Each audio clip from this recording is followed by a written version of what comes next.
You are tuned into the Kickback Reloaded with me, Diamond B. Frazier, and Mr. Biko Black. What it do, what it is, y'all already know.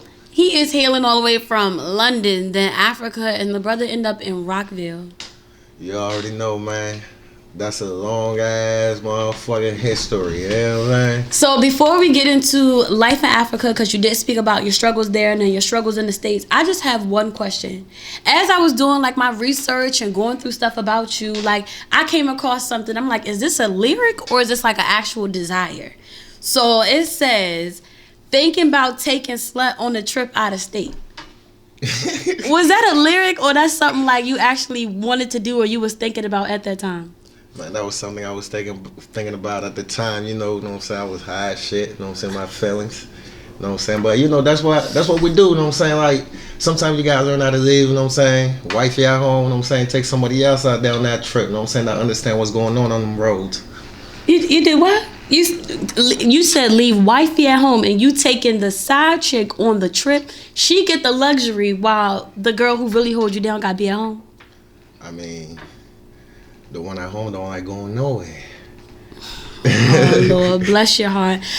So before we get into your tweets and all this dirt that I done digged up on you, because that's just what I do. Hey. Explain life in Africa. What was your struggle there? And then talk about your journey to America. Life in Africa, for people that don't know, you know what I'm saying? Like, I was born in London. Let's start there before we get to the Africa part. I was born in London. After London, I moved back to Africa. I was probably 1-2 years old. You know what I'm saying? Like, by the time I was 6, I already understood a lot, but I got put into juvenile. You know what I'm saying? So from 6 to all the way to like 7.5, I was in juvenile, locked up. You know what I'm saying? Like, hold on, pause. 6 years old yeah, it was to like 7.5. You were in juvenile. Yeah, boot like, camp. And how did that occur? Why did you end up in juvenile? Like, to tell y'all the truth, I had a conversation with my sister about that yesterday. Like, why did I end up over there and stuff? Sure, because I need that closure in my life. I'm gonna have to talk to my mom and dad about that. Like, I was talking to my sister yesterday about that stuff when I met up with her, and I was like, man, I ain't never understood why I was in what you call by 6-7 years old. Like, that kind of fucked me up and shit. Like, that kind of took me from knowing a lot, you know what I'm saying, trying to be closer to people, like especially family. Like, I like distancing myself from people and shit because of that, you know what I'm saying, because I ain't never really had no childhood to understand why. So I really don't understand. Like, I probably did some crazy shit. Family was probably fucked up, broke, you know what I'm saying, they couldn't afford 2 other kids, you know what I'm saying. At the time, that was me and my brother who was out there, my older brother. So who knows? So you have no idea why you end up, you not like, yeah, I ran the street so I did like something stupid or anything. You never thought that. To tell y'all the truth, I was already doing stupid shit, you know what I'm saying? Like skipping kindergarten, always in the street when it was riots. Skipping kindergarten? Yeah. You usually don't start till middle school. Shit, you was advanced. Way ahead of my time, man. Way ahead of my time. All right, so then how do we get to the States and what was your struggle here? We came to the state, you know what I'm saying? Like I said, my father was a diplomat. That's how we end up coming to America when we were kids, you know what I'm saying? I got taken straight from juvie, straight to America. I didn't know how to speak English, came out here, a new struggle, you know what I'm saying? Didn't know how to speak the language, had to learn, you know what I'm saying? Through the schools out here, I went through a lot of, you know what I'm saying, piggery shit, and people, you know what I'm saying, African this, African that, but that ain't mean nothing to me. And that's what made me today for real though, you know what I'm saying? Because like, I ain't never really cared what anybody say about me unless you put your hands on me. That's a different scenario. But don't touch, you know what I'm saying? But like, I don't care about no people, what they say, you know what I'm saying? Words don't reflect me and shit, because I know what I can do, what I'm possible of doing. So I just stay focused, do what I gotta do, you know what I'm saying? Like, so America, but coming to America, the struggles out here was like, first struggle is learning how to speak a new language. Second struggle before that is coming to America with a family that got nothing or don't know nothing about another country. Have them all come over here. Can nobody, like, you can't really go to somebody like, what can I do? You know what I'm saying? So it was kind of hard. So like, we kind of like, until today, like me and my whole family, we so stuck together to the point like all the information we get is from each other. You know what I'm saying? Like, I got smart sister, smart brother. They all got their bachelor's, master degrees. I ain't got none of that shit. I was already fucked up in the head. I ain't care about none of that shit. But like, at the end of the day, yeah, like, it was just struggle learning the language, you know what I'm saying? Getting caught up, police getting caught on me because I didn't know what I was doing. I think like, first time police got caught on me in America, dumb shit. Me coming from Africa, I know how to use machetes, all these type of weapons and all that stuff. I try cut the grass. Montgomery County came. With a machete? Nah, I had a lawnmower. Oh, I'm like, what? It was with a lawnmower, you know what I'm saying? Like, they called the police on me. Like, I ain't never understood that. Like, I'm known trained. I use knives, sharp knives and all that stuff. I got the blade underneath the machine. I can't even see it, but I can't use it. Like, that shit was just fucked up to me, you know what I'm saying? But that's what it is. That's insane. So you've actually got to see the time from like it wasn't that long ago, but when we were a little bit younger, anybody who was darker skinned or from Africa or had some kind of heavy accent, they were considered like the African booty scratcher. Oh yeah, or I like went through that. It's been so many jokes and stuff like that. Yeah. So go ahead. The part about that African booty scratcher, like, man, you know, I done heard plenty of those, you know what I'm saying, American, you know what I'm saying, criticizing, making fun of my kind, but at the end of the day, that don't mean nothing, you know what I'm saying, like, we know who we are, we know what we're trying to do, and we believe in ourselves, you know what I'm saying, so like I said, insults don't mean nothing to Africans, you know what I'm saying, like, we come from worse struggles than a lot of people understand, you know what I'm saying, so like at the end of the day, insult don't mean nothing. We out here trying to work, we trying to grind, we trying to do anything to live a better life than where we come from, so insults ain't nothing. I can take that. So you actually got to see from the time period where it was like the African booty scratcher and dark skinned people of this, that, and the third, till now melanin is popping, black is beautiful, the darker, like, how do you feel about that transition, and do you think this is actually a trend right now? All this shit is a trend. You know what I'm saying? Like, facade, trends. People want to copy each other. That's all it is. You know what I'm saying? Like 5 years from now, all that shit gonna be back out the window. We're gonna be where we started back in the early 2000s. That's just what it is. That's how I see it. That's my opinion. So you feel like all the love right now that black people are getting, and oh, you're so beautiful, and everything that you got criticized for, you feel like this is just fake? Yeah, it's fake. I mean, what love? You know what I'm saying? Like, if y'all looking at the news today, all you see is like, this white person called the police on this person because they're not supposed to be at this pool. This person got called, the police got called on them because he live in a luxurious apartment. He not supposed to be there. Like, ain't no love, you know what I'm saying? They still treating us the same way, you know what I'm saying? Like, I don't believe in none of that. Whoop-de-whoop is still the same, you know what I'm saying? Like, that's why, like, I don't pay attention to a lot of shit, but what I got to pay attention to, that's going to make me better as a person in life. Like, all that extra stuff is just energy that they want you to put your mind into and just go out there and run with it, which is being followed, trends, all that stuff. I'm not with that shit. I set my own trends. I live my own life. I don't follow people. Where does this confidence come from? Because a lot of people be insecure because, like, this person said this about me, this person said that, this is where I came from, I'm ashamed of where I came from. Were your parents instilling in you a certain thing and that's why you are how you are? Man, can't be ashamed of yourself, first of all. You know what I'm saying? Like, God put you on this earth for something. Don't matter if you're doing bad, good, you're here for some type of reason.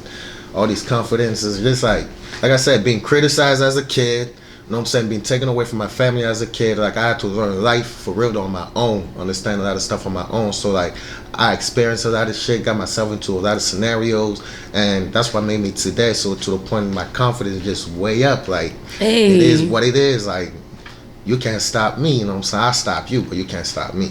Believe that. I hear that. So I got two statements for you, and I need you to tell me if you feel like this is true about you. Yeah, go ahead. All right, so the first one of my biggest challenges is staying calm when things don't go my way. Yep. That is very true about you. Shit don't go my way, we having issues.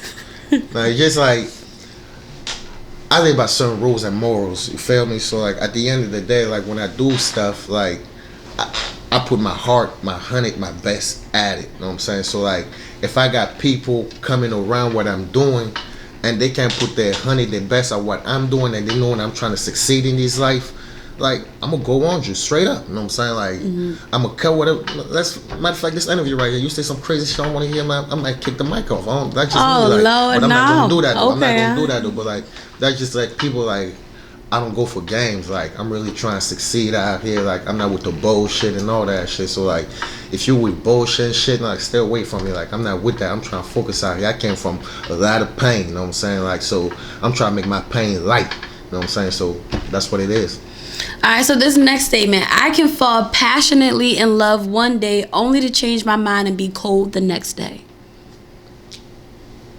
That's true about you. That's true.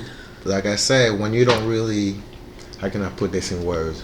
When you really don't have feelings for a lot of stuff, Or with a lot of people, you can always do that. Like, I can fall in love today with somebody, and then they do some crazy shit tomorrow, 2 days from now, 2 weeks from now. And I'm like, what the fuck am I with this person and shit, you know what I'm saying? So now I'm trying to find ways to try and distance myself, you know what I'm saying? Like, that's just what it is with me and stuff. Like, y'all might think it's crazy, but like, I am crazy. You know? So is it safe to say anybody that pursues a relationship with you, they have to walk on this tightrope, this tight, narrow path? Like, if they stray away and fall off, like, you done because you just feel like they're irreplaceable. Replaceable, I'm sorry. Everything is replaceable these days. So at the end of the day, I can leave right now, you know what I'm saying? I don't know what y'all gonna talk about me when I leave right now. So at the end of the day, that's what it is. Everybody's replaceable, you know what I'm saying? Like, girlfriends, the main reason to breaking up with somebody is to replace them, you know what I'm saying? So when you don't fuck with somebody, kick them out the crew. You don't fuck with your girlfriend, let it go, and life keep moving. Life ain't gonna stop because one person left, you know what I'm saying? That's just what it is. Alright, so let's get into your tweets. I like that. Alright, so N-words gonna stop cheating when females realize it's okay for a dude to have multiple females. It's in our nature. Yep. From way back in the day, emperors and all that. Multiple females. I'm African. Polygamy. I believe in that.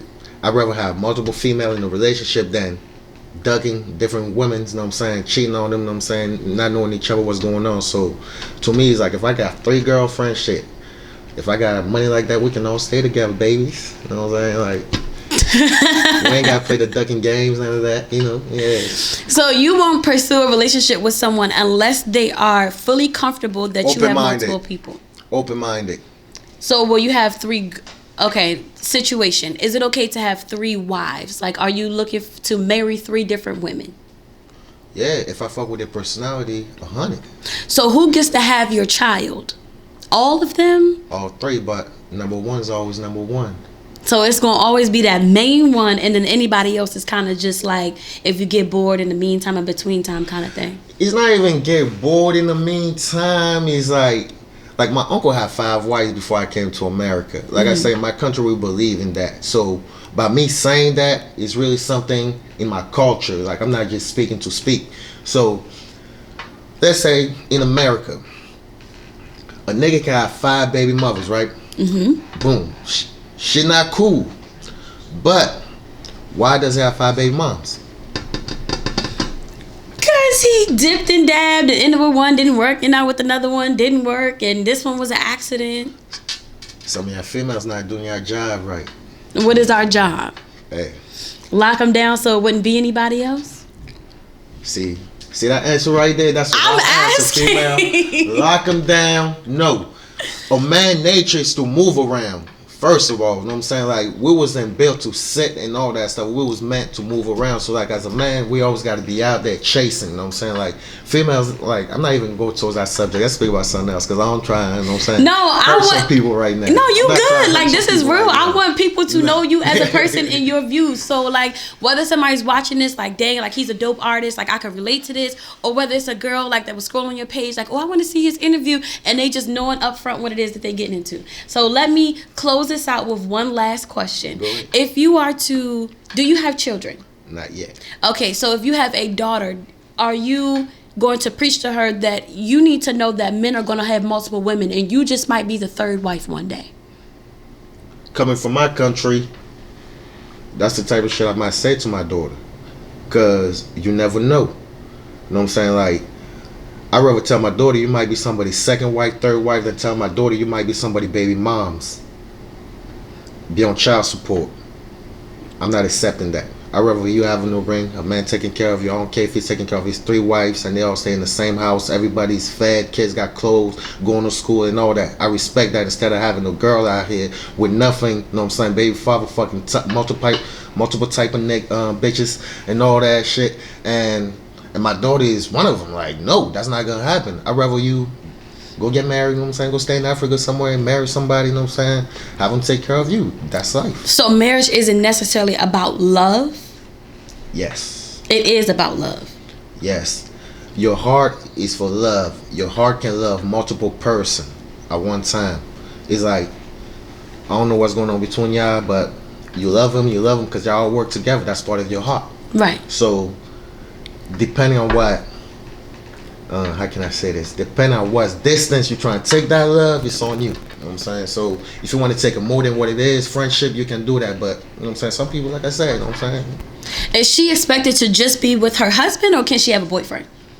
Or is it like frowned upon? Like if you had 3 wives. I mean, you gotta look at it. When you start, you know what I'm saying? Like as a teen, you can have boyfriends and all that, but like after you get to a certain age, you gotta know, you know what I'm saying? All these, I need someone that's gonna take me serious. You know what I'm saying? So yes, so as a woman, I got one man to take me serious, and I got a man on the side that, you know, I love him too. So no, it does not apply with women as well. No. Like, I'm a straight dude. Like, I see females do them crazy shit, and I don't accept that shit. That's just what it is. Okay. I don't. Have one. One is the key. For women. Save money. Yeah. Okay. Yeah. All right. So this last segment is called With It or Quit It. So I'm going to give you a statement. You tell me if you with it. That means you agree. Quit it like, nah, I'm good off that. Right, okay? So excessive drinking of alcohol is usually done by depressed people or people who cannot socialize without a substance. You with that? You agree? Or you quit that? Like, no, I don't agree. I mean, he said depression, all type of shit. That's a whole right there. I mean, I don't agree, man. You know what I'm saying? I gave a or. So it was like you're either depressed or you just can't socialize without some kind of substance. Some people socially drink. So it was like either or both. You are a drinker, right? I ain't no drinker like that. You know what I'm saying? I drink my little dude say once in a blue moon, but yeah, nah, not on everyday tip type. I'm not a social drinker, man. Like, so what do you drink for? Just to get like a little buzz, like just while you by yourself chilling? Like, what is your purpose? First of all, I don't drink by myself. Like, that's weird. You know what I'm saying? I just can't be in the house. You know what I'm saying? Open the bottle and drink. Like, nah, I can't do that. I drink like when the feeling is right. Like, I'm about to go in the studio and shit. I need to get my head knocked the right way and shit because of the song I'm about to record. Depending on the feelings, I drink, but like, I drink when I'm with the homies and all that stuff, but I be beer, shit like that. I'm not really an alcoholic, you know what I'm saying? Like, drinker, like, so, say that's it, Henny, that's it, but occasionally, you know what I'm saying? I might drink like 4 times out of a whole year, who knows, you know what I'm saying? That's just me. Oh. That's real. I'm a smoker, I'm a heavy smoker. You smoke every day? Shit, man, I smoked on my way here. Alright, so then switch gears. So what does smoking do for you? If drinking is like, I mean, I do it. Like smoking every day to commit to something like that, what does it do for you? I smoke to stay focused, because if I don't smoke, I'll be out here just doing dumb shit, you know what I'm saying? Like, that calms me down. Smoking calms me down. Like, I be feeling myself too fucking much. Sometimes that weed gotta put me down in my place, you know what I'm saying? Like, that's just what it is, you know what I'm saying? Like, I smoke, start thinking about shit. It humbles you? Yeah. Okay. I'm more focused when I'm high. Like, if I'm not high, like, I just too much going on. You know what I'm saying? All right. The only difference between African Americans, Jamaicans, Haitians, and native-born Africans are their practices and traditions. All black people are the same. We are real niggas, yeah. We are. I mean, all black people are the same. Like, it just views and culture, stuff like that, that's where it becomes different. Because like a person that was raised in Africa is not gonna believe the views of somebody that was raised in the Western world, which is America. That's just crazy. Like me myself, I didn't understand. Like when I first came out from Africa, like it's all surrounding, everybody help each other because we ain't got nothing like that out here. You know what I'm saying? It's not really like that.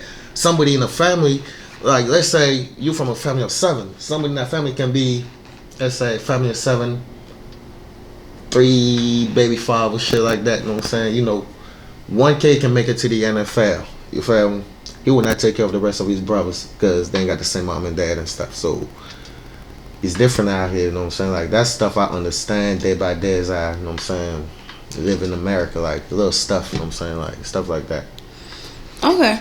So let's talk a little bit about your latest projects and where we can find them and what to expect. Last project I released, man, I got a few of them. All right. Voice of an Immigrant 2, I released that joint around August. You can find it on Spotify, iTunes, Google Play, Amazon, YouTube, yeah. And then I also got a couple singles I just put out, which one of them was Trust. You can find all the media outlets too. and Fake, and I got a new single coming out soon too. I think it's getting released on Wednesday called Feelings. What? Yeah. Well, this is perfect. You about to drop an interview, you about to put a single out, you moving. Gotta keep moving, man. Consistent is the game. You gotta be consistent. You have any events or anything that's coming up that we can go to, support? Nope. I'm just grinding in the studio right now, putting out music, man. Until I see what I want to see, then I'm gonna get back out there with the shows. Alright, so when that does come out, where can we follow you and find you? What's your @ www.bikoblack.com. And we gonna find all that. Yeah. Or Instagram, BIKO_Black, BLACK, you know what I'm saying? Twitter, HSC_Biko Black. Yeah. You wanna leave the people with something before we get out of here? Yeah, stop sleeping on me, man. You know what I'm saying? I've been out here, man. I'm grinding, you know what I'm saying?